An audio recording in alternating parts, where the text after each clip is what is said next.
Nasabi natin nagtaiga ang dalawang pangkat. Ang pangkat agimat at pangkat amihan. Upang malaman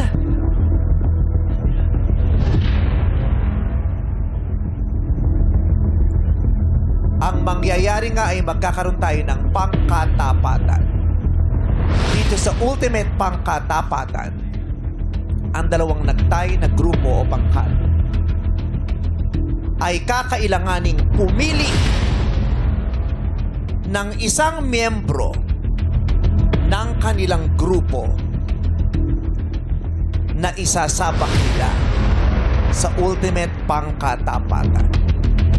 Mula sa pangkat amihan, pipili kayo ng isang miyembro ng grupo nyo na pinaniniwalaan nyong pinakamalakas at magbibigay sa inyo ng panalo sa round na ito upang makasiguro ng pwesto sa susunod na round.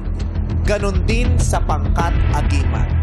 Kailangan nyong pumili ng pinaniniwalaan ninyong pinakamalakas sa grupo nyo na magbibigay ng punto para magpadiretso sa inyo sa susunod na round. Una nating tatanungin ang pangkat na naunang nag-perform kanina.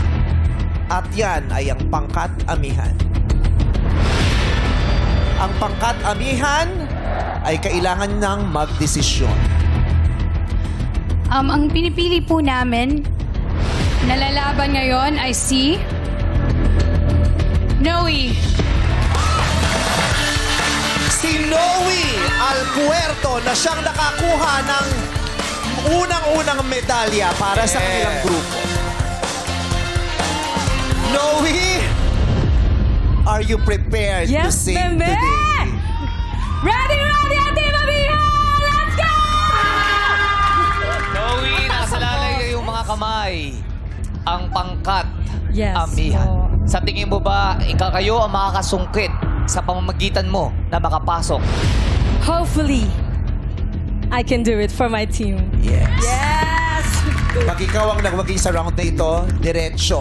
Next week, sa next round, ang pangkat ninyo. Yes. Ngunit kung hindi, mamamaalam na kayo. Para naman sa pangkat amihan, para naman sa pangkat agimat. Marco, ikaw ang kumanta kanina. Sino ang pinagdesisyonan ninyo na lalaban para sa pangkat ninyo?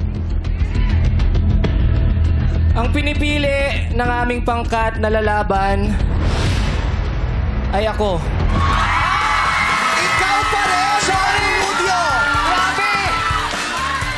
Kakatapos mo lang umawit, Marco, pero ikaw pa rin ang pinanlalaban ng pangkat agimat. Dire-diretso ni Marco Rudio ang kanyang momentum. Katulad ng sinabi namin kay Noe, kailangan mong manalo dahil kung hindi ka mananalo sa round na ito, ang pangkat nyo ang tuluyang magpapaalam.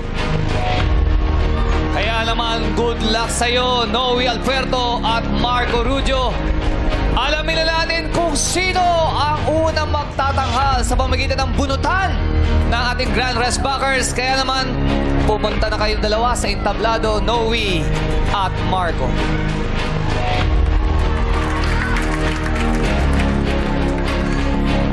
Si Noe at si Marco ang magdidesisyon kung ang gagamitin ba nilang pyesa ay yung inawit nila at nagpanalo sa kanila o magbabago sila ng pyesa para lamang sa round na ito. Baby doll Ariel, pasok! Pabunutin na sila!